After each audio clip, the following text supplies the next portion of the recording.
बिस्मिल्लाहिर्रहमानिर्रहीम। अस्सलाम वालेकुम। आज 25 जुलाई है और दिन है जुमेरात का। बात करेंगे कि क्या शरीफ ख़ानदान के साथ हाथ होने जा रहा है और क्या शरीफ ख़ानदान के लिए जो है कोई बड़ी ख़बर आने वाली है। शहर इक़्तिदार में चल क्या रहा है, बातें क्या हो रही हैं, इस पे बात करेंगे। और ये भी बात करेंगे कि क्या मामलात फ्रेश इलेक्शन की तरफ जा रहे हैं या कोई इन हाउस तब्दीली की तरफ मामलात जा रहे हैं। इस वक्त शहर इक़्तिदार में क्या चल रहा है। देखें, ये तो वाज़े तौर पर अब इस बात की नज़र आ रही है निशानियाँ कि शरीफ ख़ानदान में पैनिक है और परेशानी है। और वो परेशानी क्यों है वो भी मैं आपको बताता हूँ। पहले ये देख लेते हैं कि परेशानी है क्या। देखें, आप सुन चुके होंगे जो दामाद आला हैं कैप्टन सफदर साहब, मरीम नवाज़ साहिबा के हस्बैंड हैं। और गो के मरीम नवाज़ साहिबा नहीं चाहती कि उनके नाम के साथ मरीम सफदर लगाया जाए। वो ये कहती हैं कि मेरे नाम के साथ मरीम नवाज़ ही लिखा जाए। तो ज़ाहिर है ये उनकी चॉइस है और हमें उनकी चॉइस का एहतराम करना चाहिए। अगर वो अपने वालिद का नाम अपने नाम के साथ लगवाना चाहती हैं, अपने हस्बैंड का नहीं लगवाना चाहती, तो ये होती हैं बहुत सी ख़वातीन जो अपने हस्बैंड के नाम के बजाय अपने वालिद के नाम को प्रेफर करती हैं। तो इसमें कोई गलत चीज़ नहीं है। लेकिन उनके जो खामिद हैं कैप्टन सफदर साहब, उन्होंने एक तकरीर का उनका एक क्लिप सामने आया जिसमें वो ये कह रहे हैं कि फ़ौज ने नवाज़ शरीफ के लंदन जाकर घुटने पकड़े कि पाकिस्तान तबाह हो रहा है, आएँ और पाकिस्तान को ठीक करें। अच्छा, PTI इसको ये कह रही है कि हमारे उस मौक़िफ़ की और इमरान खान के उस मौक़िफ़ की तस्दीक हो गई है जिसमें इमरान खान ने कहा कि एक लंदन प्लान था, लंदन प्लान के तहत बाहर मुलाकातें हुई और वहाँ पे ये तय हुआ था कि मेरी हुकूमत गिराई जाएगी और नवाज़ शरीफ को लाया जाएगा, नवाज़ शरीफ को तमाम केसों से बरी करवाया जाएगा, इसको वज़ीर-ए-आज़म बनाया जाएगा और इनको मुल्क पर मुसल्लत किया जाएगा। ये इमरान खान कहते थे। और अब PTI का ये क्लेम है कि हमारे उस मौक़िफ़ की, उस दावे की तस्दीक हो रही है। ख़ुद शरीफ ख़ानदान के घर से गवाही आ रही है कि बिल्कुल लंदन जाके नवाज़ शरीफ की मिन्नतें की गई थी कि आप आएँ पाकिस्तान। तो खैर, कैप्टन सफदर कहते हैं कि फ़ौज ने नवाज़ शरीफ की लंदन जाकर घुटने पकड़ कर मिन्नतें की कि आप आएँ पाकिस्तान, पाकिस्तान तबाह हो रहा है। नवाज़ शरीफ आया। फिर वो क़ुव्वतें जो चाहती थी कि नवाज़ शरीफ चौथी बार प्राइम मिनिस्टर ना बने, उन्होंने 5 बजे ऐलान करवा दिया कि नवाज़ शरीफ मानसरा से हार गए। अब मुझे बताएँ कि जब ये बात कैप्टन सफदर साहब कह रहे हैं कि वो क़ुव्वतें जो चाहती थी कि नवाज़ शरीफ वज़ीर-ए-आज़म ना बने चौथी बार, अब मैं वो दोस्तों को कह रहा था कि ये जो वो क़ुव्वतें की, उन क़ुव्वतों से मुराद जो कैप्टन सफदर साहब हैं उनकी मुराद थाना कोसार के ऐसे जो शफ़क़त फैज़ तो नहीं है। पूरे पाकिस्तान को पता है कि उनका इशारा जो है वो किस की तरफ है और किन क़ुव्वतों की तरफ है। डेफिनेटली वो इस्टेब्लिशमेंट की तरफ इशारा कर रहे हैं। तो वो ये कहते हैं कि वो क़ुव्वतें जो चाहती थी कि नवाज़ शरीफ वज़ीर-ए-आज़म ना बने, उन्होंने 5 बजे ऐलान करवा दिया कि नवाज़ शरीफ मानसरा से हार गए। तो कैप्टन सफदर साहब ने धांधली का भरपूर इल्ज़ाम लगाया। उन्होंने कहा कि election commission, chief election commissioner उनको इस तरह से कहकर मुखातिब किया और उन्होंने कहा कि 22,000 जाली वोट डाले गए। उन्होंने कहा कि इलेक्शन कमीशन की नाअहली थी। चीफ इलेक्शन कमिश्नर, उन्होंने कहा कि इलेक्शन कमीशन ने डबल मोहरें लगाई और वोट ज़ाया किए ताकि हम जब जाके डब्बे खुलवाएँ तो वो दिखा सकें कि वोट ज़ाया हुए हैं।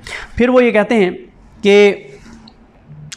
शेर के नीचे भेड़ का निशान जो है वो था और जब इस तरह से शेर के नीचे भेड़ का निशान होगा तो लोग कंफ्यूज होंगे कि शेर है ये भेड़ है, और वो उससे भी कन्फ्यूजन हुई। 4,000 वोट ज़ाया हुए। ये भी तो हो सकता है कि लोगों ने जाके और 4,000 लोगों ने ये समझा हो कि इस शेर से भेड़ बेहतर है और उन्होंने जाके भेड़ पे निशान लगाया हो। ये कैसे कैप्टन सफदर साहब कह सकते हैं कि लोगों को गलतफहमी हुई है। लोग बाशऊर हैं और मेरा ख्याल है कि लोगों ने कहा कि इस शेर की बजाय की निस्बत हम इस भेड़ को जो है वो बेहतर समझते हैं कि ये भेड़ आ जाए लेकिन ये शेर ना आए। उसके बाद वो कहते हैं कि ECP वालों, इस भेड़ को निकालो, ये जो भेड़ है उस पर कागजात बैलेट पेपर पे इसको निकालो। फिर उन्होंने कहा कि 1947 से लेकर आज तक इलेक्शन कमीशन जो है वो शफाफ इंतखाबात कराने में नाकाम रहा। उन्होंने 1971 के सानहे का जिम्मेदार भी इलेक्शन कमीशन को ठहराया कि वो कहते हैं कि इलेक्शन कमीशन 1971 को सही इंतखाबात नहीं करवाए थे, जिस वजह से मुल्क जो है वो 2 लाख हुआ और जो मशरक़ी पाकिस्तान है वो बांग्लादेश बन गया। वो कहते हैं कि ऐसे ECP से जो है वो तवक्को ही नहीं है। वो ये कहते हैं कि यहाँ नायल लोग बैठे हुए हैं इलेक्शन कमीशन में और सिफारशी लोग बैठे हुए हैं और सर्वे लोगों को बिठाया जाए ताकि उसका एहतसाब किया जा सके, जवाब मांगा जा सके। और उन्होंने कहा कि सिकंदर सुल्तान राजा साहब का नाम लिए बगैर उन पर उन्होंने इल्ज़ाम लगाया कि उन्होंने धांधली करवाई है। अच्छा, इससे शरीफ ख़ानदान की फ्रस्ट्रेशन आपको अंदाज़ा हो रहा होगा। ज़ाहिर है कि कैप्टन सफदर साहब घर में बैठते हैं और मरीम नवाज़ साहिबा के साथ, नवाज़ शरीफ के साथ, तो वो वहाँ से जो बात उन्होंने सुनी वही आकर की कि क़ुव्वतों ने जो है वो मियाँ साहब के साथ हाथ किया और ये किया और वो किया। उसके बाद आ जाएँ कि मोहम्मद मालिक साहब ने एक बात की है, वो बहुत अहम बात है। मोहम्मद मालिक साहब ने क्या बात की है वो मैं आपको सुनाना चाहता हूँ।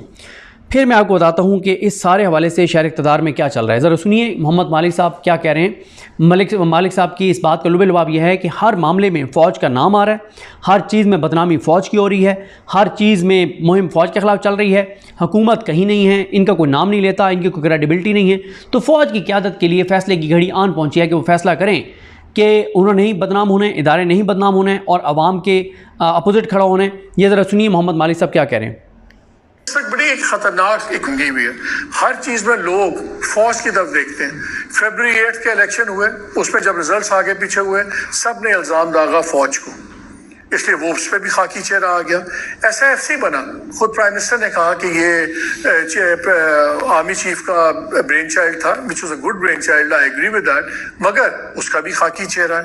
फिर अज़्म इस्तेहकाम की बात हुई, इसको भी बार बार आके फौज ही एक्सप्लेन करती है। सिविलियन गवर्नमेंट ने इसकी ओनरशिप बातों में तो ली है, लेकिन एक्सप्लेनेशन वाला कुछ नहीं कही, यहाँ भी खाकी चेहरा आ गया।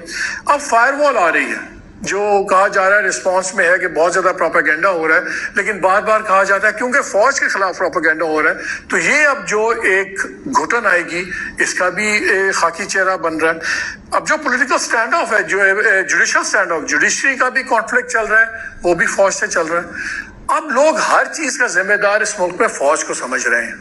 और अब ये जुमे की जो हड़ताल है, जो मर्जी PTI के या ना के, हर किसी आम आदमी को सड़क पर पूछे वो कहेंगे जी ये फौज के खिलाफ हड़ताल है। मेरा ख्याल है इन सब की बातें अपनी जगह चलेंगी। सबसे बड़ा ये लम्हा फिक्रिया फौज के लिए होना चाहिए कि ये फौज को बड़े फैसले करने पड़ेंगे। बिकॉज अगर उनका ख्याल ये है कि ये सिविलियन लीडरशिप उनका बोझ उठा सकती है, तो नहीं उठा सकती इन चीज़ों का। उन्होंने तो इन इश्यूज़ पे अपना हिस्सा ही बस बराए नाम डाला हुआ है। अब फौज को देखना है। अगर बलूचिस्तान की अनरेस्ट की बात है, KP की अनरेस्ट की बात है, वहाँ पे रोज़ाना शहादतें फौज की हो रही हैं, सिविलियन लीडरशिप की शहादतें नहीं हो रही।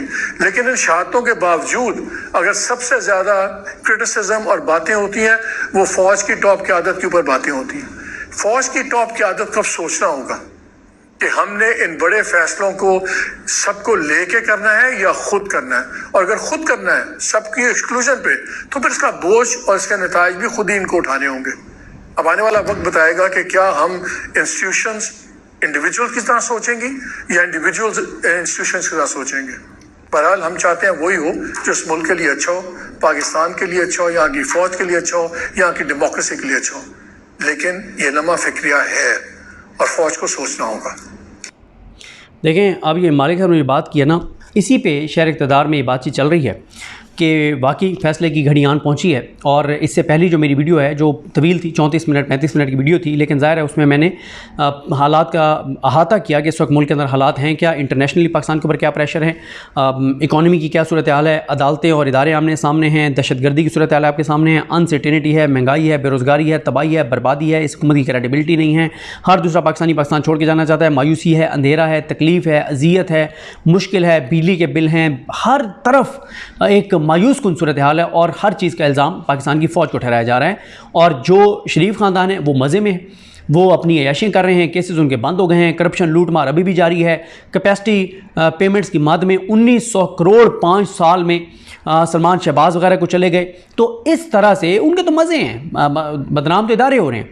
अब शहर इक़्तिदार में ये बातचीत चल रही है कि फ़ैसले की घड़ी आन पहुँची है, जैसे मालिक साहब कह रहे हैं, और अब इस हुकूमत की नाअहली का बोझ मज़ीद नहीं उठाया जाएगा। इस गंद के टोकरे को जो भी सर पर रखेगा, उसका पूरा जिस्म, उसका पूरा लिबास जो है वो गलीज़ हो जाएगा, क्योंकि ये गंद का टोकरा जो इस हुकूमत का है वो लीक हो गया है। और जब गंद का टोकरा लीक होता है तो आपको पता है कि गलाज़त जो है वो टोकरा उठाने वाले के ऊपर आती है। तो ये बात शहर इक़्तिदार में बहुत ज़्यादा हो रही है कि चीज़ें और इत्तलात यही हैं कि मामलात फ्रेश इलेक्शन की तरफ जाएंगे। हाँ, फौरी तौर पे नहीं, एक बार हालात अभी ख़राब भी हो सकते हैं, पकड़ धकड़ मज़ीद हो सकती है, चीज़ें ख़राब हो सकती हैं, लेकिन वो वक्ती तौर पर होंगी। और वो ये भी हो सकता है कि हुकूमत को दिखाने के लिए हों वो चीज़ें, जो पकड़ धकड़ और चीज़ें हों कि देखें जी इनको नहीं छोड़ेंगे, ये कर देंगे, वो कर देंगे, लेकिन पस से पर्दा कुछ और चल रहा हो। तो लेकिन शहर इक़्तिदार में यही बातें हैं कि अब फ़ैसले की घड़ी आन पहुँची है और मज़ीद अब इस हुकूमत का बोझ, इस हुकूमत के गंद का टोकरा जो लीक हो चुका है, उसको इस्टेब्लिशमेंट अपने सर पे मज़ीद नहीं उठा पाएगी और इस गंद के टोकरे के बोझ को इस्टेब्लिशमेंट अपने सर से उतारेगी। और एक ऐसी हुकूमत अब देखें ना कि इस्टेब्लिशमेंट अगर इनसे एक्सपेक्ट करे, इनसे तवक्को करे कि ये इस्टेब्लिशमेंट को डिफेंड करेंगे, तो जो अपनी आप को डिफेंड नहीं कर सकते वो इस्टेब्लिशमेंट को क्या डिफेंड करेंगे। मैं 75 बार आपको ये हवाला दे चुका हूँ कि मतलब किसी 500 साल से अगर कोई शख्सियत जो है वो अनडिस्प्यूटेड हो और मतलब गैर मुतनाज़ हो, उसकी तारीफ़ इनकी ज़बान से करवा दें, वो शख्सियत मुतनाज़ हो जाएगी जिसकी 500 साल से जिसके ऊपर कोई तनाज़ा ना हो। तो ये इनकी हालात हैं, ये सूरत हाल है। तो शहर इक़्तिदार में ये बातें चल रही हैं कि मामलात फ्रेश इलेक्शन की तरफ जाएंगे और ये हुकूमत जाएगी, घर जाएगी, इसको घर भेजा जाएगा। इसको घर भेजने की ज़रूरत नहीं है, बस इनकी बैसाखियाँ इनसे ले ली जाएँ वापस, तो ये धड़ाम से गिर जाएंगे।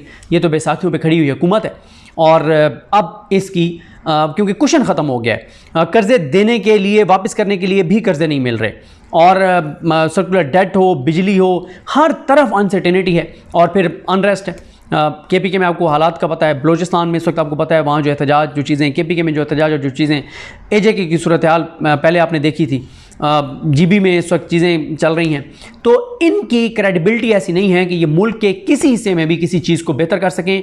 इनमें कोई ऐसी क्रेडिबिलिटी नहीं है कि शहबाज शरीफ साहब जाके कहीं पे ये बात कर दें, कहें कि जो है मैं ज़िम्मेदारी लेता हूँ, ये चीज़ हो जाएगी और आराम से लोग बैठ जाएं। इनके ऊपर तो एक पाकिस्तान में कोई पाकिस्तानी मुहिब वतन पाकिस्तानी इन पर एतमाद करने को तैयार नहीं है। उसे पता है कि इन्होंने पहले आज तक मुल्क को तबाही तक लाने वाले ये थे 2018 तक, उसके बाद फिर 2022 में जब इनको लाया गया फिर उन्होंने मज़ीद तबाही और बर्बादी की, फिर ये निगरान हुकूमत इन्हीं का तसलसल थी, फिर दोबारा ही आए हैं। तो तबाही और बर्बादी की टोटल जिम्मेदारी हैं। और अब जैसे मालिक साहब ने कहा है कि फ़ैसले की घड़ी आन पहुंची है, शरीफ ख़ानदान भी अपने कार्ड शो कराना शुरू हो गया। जो ये इनका आपने सुना कैप्टन सफदर साहब का बयान और ज़राए से जो मियाँ साहब के बयान चलवाए जा रहे हैं कि वो बहुत नाराज़ हैं, बहुत अपसेट हैं, ये कर देंगे, वो कर देंगे, तकरीर तैयार कर रहे हैं और दोबारा एंटी एस्टेब्लिशमेंट बयानी की तरफ जाएंगे। तो ये बातें शातें चल रही हैं। मुझे अपनी दुआ में याद रखें। अल्लाह करीम हम सब का हामी नासर। अल्लाह हाफ़िज़।